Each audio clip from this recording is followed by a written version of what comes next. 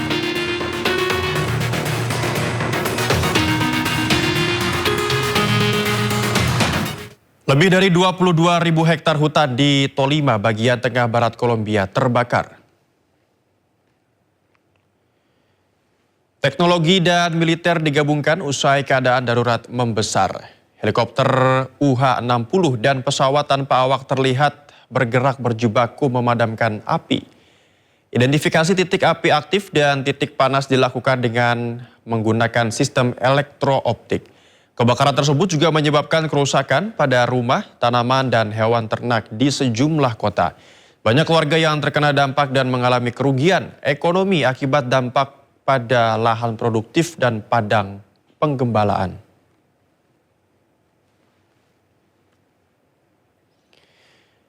Pasca teroris Israel serang pangkalan udara Abu al-Duhur Idlib, Suriah, Turki kerahkan ratusan kendaraan lapis baja dan puluhan tank baja.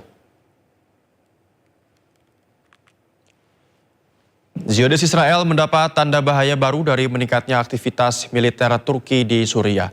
Turki mulai mengerahkan 250 kendaraan lapis baja dan 20 tank ke Suriah Selatan. Pengarahan tersebut menjadi sorotan karena berlangsung setelah Israel melancarkan serangan udara ke Suriah.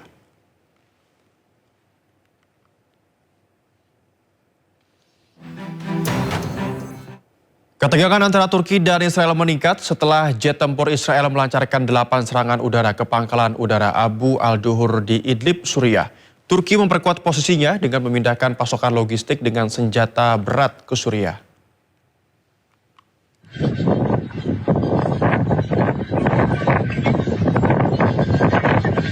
Ketegangan antara Turki dan Israel meningkat setelah jet tempur Israel melancarkan 8 serangan udara ke pangkalan udara Abu al-Duhur Idlib, Suriah. Perdana Menteri Israel Benjamin Netanyahu mengatakan tidak akan mentolerir kehadiran militer Turki yang memperluas ke arah selatan Suriah. אנחנו לא נסבול התבססות צבאית טורקית שיורדת דרומה, כי היא מאיימת עלינו. את זה העברנו באופן כללי. עכשיו אנחנו ראינו שיש כוונה של טורקיה להתבסס בשדה תעופה דרומית לקו שלה קרוב לחלב, והעברנו מסר. איך אגדיר לך את המסר? Don't. Atas serangan Israel, Turki dikabarkan memperkuat posisinya dengan memindahkan pasokan logistik dan senjata berat ke Suriah. Selain itu, Turki mengecam keras serangan Israel dan menegaskan komitmennya mendukung Suriah. Amerika Serikat menyatakan keprihatinannya atas eskalasi ini dan mendorong komunikasi antara pihak-pihak terkait untuk mencegah pecahnya perang.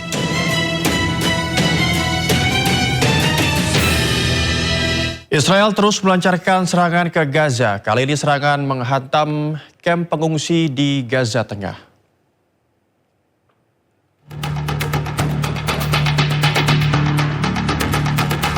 Serangan mematikan menghantam kamp pengungsi di Gaza Tengah.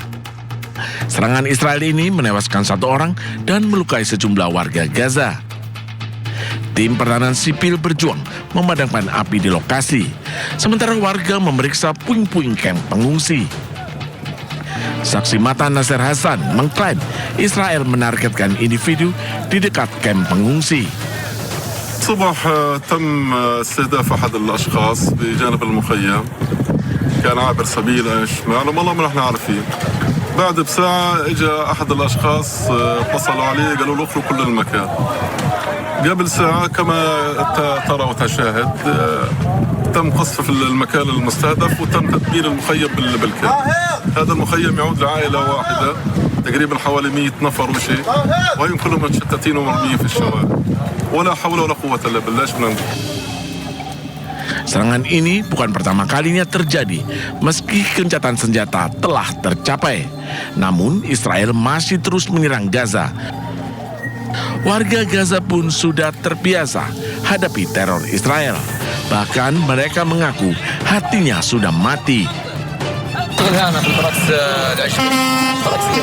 حذروا المنطقة أول ضربة ضربوها صار في شهيد يعني طبعا بس عفناهم 100% وبعد هيك حذروا المكان وزي ما أنت شايف يعني حذروا المكان وطلعوا الناس عادي يعني عادي قلوبنا ماتت قلوبنا احنا بالنسبة احنا عايشين بلا إحساس وبلا روح يعني كل يوم بنواجه الأشياء هذه يعني وين ما كان حنواجه الأشياء هذه احنا بالنسبة لنا خلصنا. Media Palestina melaporkan bahwa serangan Israel di Azawaida dan Camp Nusairat di dekatnya menewaskan seorang anak dan melukai 7 lainnya.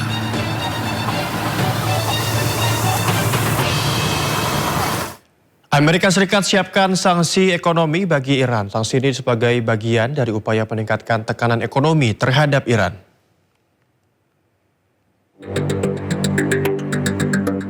Perang antara Amerika Serikat dengan Iran memasuki babak baru.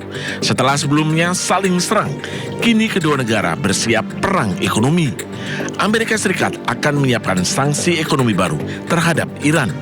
Rencananya, sanksi baru akan diumumkan oleh Menteri Keuangan Amerika Serikat, Scott Bessent, hari ini. AS menyebut langkah ini sebagai bagian dari isolasi ekonomi terkoordinasi terbesar dalam sejarah dunia. Sebelumnya, Presiden Amerika Serikat Donald Trump juga sempat menyebut sanksi akan dijatuhkan sampai Iran mau menghentikan proyek nuklirnya. Trump juga mendesak sekutu Amerika Serikat dan negara lain untuk menghentikan hubungan bisnis dengan Iran. Sebelumnya, AS dan Iran menandatangani memorandum kesepahaman Islamabad pada 18 Juni. Perjanjian ini sempat mengakhiri operasi militer dan membuka jendela waktu 60 hari untuk negosiasi penyelesaian akhir. Batas waktu tersebut telah berakhir tanpa kesepakatan akhir. Kini, kedua negara saling klaim Selat Hormuz dan mengancam akan kembali saling serang. Menteri Luar Negeri Iran Abbas Araghchi menanggapi santai ancaman sanksi ekonomi Amerika Serikat. Araghchi tekankan Iran sudah biasa hadapi isolasi ekonomi. تکراریه از تحریم‌های فلج کننده که زمان اوباما مطرح شد تا فشار حد اکثری که دور اول خدای ترامپ مطرح شد تا الان تحریم‌های خرد کننده اینا همه با عناوین مختلف مطرح میشه. همون قلدری همیشگی هست که ما در سیاست‌های آمریکا دیدیم. به تعبیر یه فیلم تکراری هی دوباره پخش میکنن. ما کاملا از حفظیم و میدونیم که چگونه باید با این مقابله کرد و برخورد کرد. این که از عملیات نظامی و این که میزنیم چنان میکنیم فلان میکنیم ها رسیدن دوباره به این که همون طرحهای قدیمی رو بیارن این نشون. Uni Emirat Arab pasang sangkar raksasa di sekeliling tangki minyak. Sangkar dipasang untuk melindungi dari serangan drone.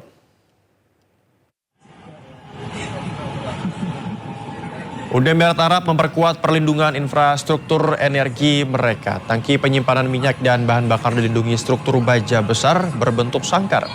Sangkar ini dipasang di atas dan sekeliling tangki minyak termasuk di dekat Bandara Internasional Dubai.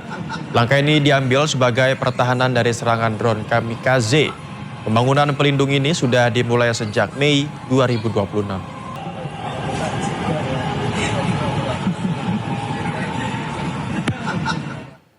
Otoritas Shanghai meluncurkan 100 terminal layanan bantuan wisata berbasis kecerdasan buatan di seluruh wilayah. Langkah ini dilakukan guna meningkatkan pengalaman perjalanan bagi wisatawan, menyusul peningkatan angka kunjungan selama musim panas. Otoritas Shanghai meluncurkan 100 terminal layanan bantuan wisata berbasis akal imitasi atau kecerdasan buatan di seluruh wilayah. Langkah ini dilakukan untuk meningkatkan pengalaman perjalanan bagi wisatawan yang menyusul peningkatan angka kunjungan selama musim panas tahun 2026.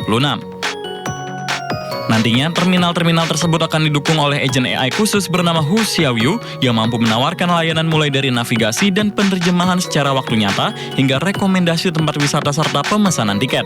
Bahkan, terminal juga dapat membuat rencana perjalanan yang dipersonalisasi bagi para pengguna. Sementara itu, pihak operator menyampaikan basis data terminal akan berisi lebih dari 84.000 entry mengenai kegiatan budaya, objek wisata, dan acara olahraga di Shanghai, sekaligus terhubung langsung dengan 14.000 tautan pemesanan dan belanja. Di mana mesin-mesin ini dapat mendukung 10 bahasa yakni Mandarin, Inggris, Jepang, Korea, Perancis, Jerman, Spanyol, Thailand, Rusia, dan Arab, serta menerima pembayaran dalam lebih dari 120 mata uang. Adapun strategi ini dilakukan seiring dengan upaya Tiongkok yang terus meningkatkan penawaran wisata musim panas, dengan Shanghai muncul sebagai destinasi utama bagi wisatawan asing yang mengikuti tren cool Cina. Data resmi menunjukkan bahwa Shanghai menyambut 5,3 juta wisatawan asing pada paruh pertama 2026 atau meningkat 27,82% dibandingkan periode yang sama tahun sebelumnya.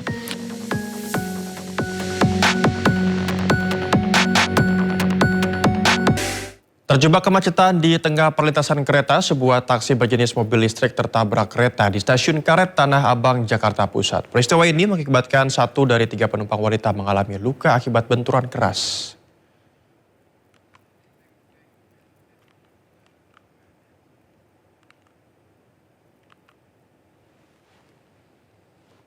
Jakarta Pusat, Senin malam. 3 penumpang wanita yang berada di dalam mobil nampak syok. Bahkan 1 dari 3 penumpang wanita mengalami luka akibat kerasnya benturan. Peristiwa ini bermula saat taksi mobil listrik melaju dari arah Pasar Tanah Abang menuju perempatan Pejompongan. Meski telah melewati perlintasan karet usai palang kereta diturunkan, namun padatnya arus lalu lintas membuat taksi akhirnya terjebak di tengah perlintasan kereta hingga akhirnya tertabrak kereta yang melintas. Penumpang yang terluka kemudian diberikan penanganan medis di ruang kesehatan stasiun. Sementara mencegah terjadinya kecelakaan serupa, petugas stasiun dan dibantu warga melakukan pengaturan lalu lintas di lokasi kejadian. Dari Jakarta, Radisa Jaya, iNews melaporkan. Kemarin baru saja terjadi kecelakaan lalu lintas, yakni taksi Green SM atau biasa kita sebut dengan taksi hijau. Ini tertemper di stasiun Karet Tanah Abang, tepatnya di perlintasan kereta api. Yang dimana kemarin taksi hijau ini melaju dari arah utara menuju ke arah selatan dari Jalan Kiai Haji Mas Mansur, tertemper kereta atau komuter lain dari arah Manggarai menuju Angke. Dan kemarin kejadian terjadi sekitar pukul 20.44 dan kecelakaan ini mengakibatkan bagian belakang mobil taksi hijau ini mengalami kerusakan dan juga 2 penumpang dan 1 sopir ini mengalami luka dan sudah dirujuk ke rumah sakit. Dan kemarin pada saat terjadinya kecelakaan ini taksi hijau yang tertemper komuter lain ini dibantu oleh warga didorong ke tempat yang lebih aman dan memang sampai saat ini juga masih belum disebutkan penyebab apa taksi hijau ini tertemper komuter lain dari arah Manggarai menuju ke arah Angke. Dan bagi para warga yang hendak melintasi perlintasan kereta api, ini dihimbau untuk tetap berhati-hati dan mematuhi peraturan perlintasan kereta api. Jika palang kereta api ini sudah turun dan juga sudah berbunyi, ini diharapkan untuk berhenti dan tidak menerobos perlintasan kereta api. Dari Jakarta, Ismalia Andri Setiawan, iNews melaporkan.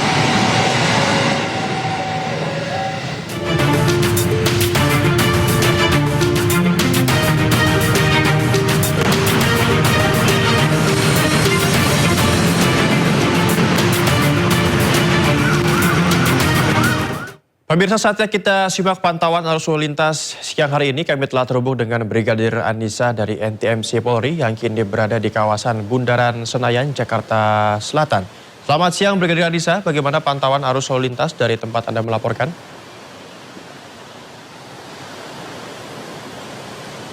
Ya baik, terima kasih rekan Novel di studio juga. Selamat siang pemirsa, saya Brigadir Anissa dari NTMC Polri kembali hadir untuk mengajak Anda memantau langsung kondisi arus lalu lintas pada siang hari ini di kawasan Bundaran Senayan. Bisa kita saksikan bersama situasi arus lalu lintas pada siang hari ini memang masih terlihat adanya peningkatan volume kendaraan. Baik kendaraan dari arah Semanggi ataupun Sudirman yang akan menuju ke kawasan Blok M maupun yang akan berbelok menuju ke arah Panglima Polim. Situasi arus lalu lintas sudah mulai mengalami peningkatan volume kendaraan yang didominasi oleh kendaraan pribadi roda 4 maupun roda 2. Kami himbau bagi para pengendara untuk selalu berhati-hati serta menunggu antrian traffic light tepat di belakang garis stop. Dan juga kami himbau bagi para pengendara yang akan melintas di kawasan ini karena sepanjang jalan ini adanya pertokoan dan juga perkantoran, antisipasi karena banyaknya kendaraan yang keluar masuk di sepanjang jalan ini. Selanjutnya untuk kendaraan dari arah sebaliknya, yaitu dari arah Blok M yang akan menuju ke arah Semanggi dan juga Sudirman maupun yang akan menuju ke arah Panglima Polim, masih terpantau situasi arus lalu lintasnya dalam keadaan ramai namun tetap lancar, ketersendatan sesekali hanya menjelang traffic light saja, namun selepasnya kendaraan dapat melaju dengan kecepatan normal. Kami himbau bagi para pengendara khususnya kendaraan roda 2 untuk selalu menggunakan helm berstandar SNI, dan bagi Anda pengendara roda 4 untuk selalu menggunakan sabuk keselamatan guna keamanan dan juga keselamatan. Dan juga kami informasikan bahwa cuaca pada siang hari ini di kawasan Senayan khususnya terpantau cerah. Dan juga kami himbau bagi para pengendara untuk selalu berhati-hati dan juga memperhatikan rambu-rambu lalu lintas yang terpasang di sepanjang jalan. Sementara arus lalu lintas dari arah Panglima Polim ataupun dari Jalan Patimura yang akan menuju ke arah Jalan Semanggi maupun yang akan menuju ke kawasan Blok M pada siang hari ini juga masih terpantau dalam keadaan ramai namun tetap lancar. Kami himbau bagi para pengendara khususnya kendaraan roda 2 untuk selalu tertib berlalu lintas, dan juga untuk Anda pengendara roda 4 untuk selalu tertib dan selalu menggunakan sabuk keselamatan dan juga keamanan. Kemudian untuk kendaraan dari arah Senayan ataupun GBK yang akan menuju ke Semanggi relatif normal pada siang hari ini. Kami himbau bagi para pengendara juga untuk selalu tertib berlalu lintas, menjaga jarak aman kendaraan Anda dengan kendaraan lainnya, dan juga untuk selalu kami menghimbau bagi para pengendara sebelum Anda melakukan perjalanan untuk selalu melengkapi surat-surat kendaraan Anda dan juga pastikan fisik kendaraan Anda dalam keadaan yang baik dan juga fisik Anda dalam keadaan yang sehat. Untuk mengupdate bagaimana kondisi arus lalu lintas terkini, kami siap melayani Anda di nomor 15669. Itulah informasi pada siang hari ini dan salam presisi. Silakan kembali ke rekan di studio. Terima kasih Brigadir Anissa atas laporan Anda. Selamat petugas kembali. Salam presisi.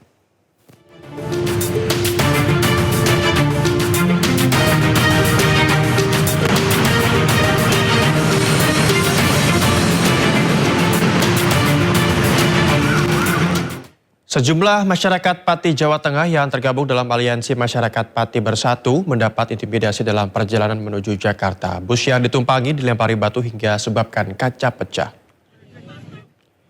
Bus rombongan Aliansi Masyarakat Pati Bersatu atau AMPB yang berjalan menuju Jakarta dari Pati dilempari batu saat di Tol Karawang. Akibat pelemparan batu, serpihan kaca mengenai sejumlah penumpang hingga membuat luka ringan. Menurut AMPB, kejadian ini merupakan bentuk intimidasi bagi warga Pati yang hendak menyampaikan aspirasi pada 27 Agustus 2026 mendatang.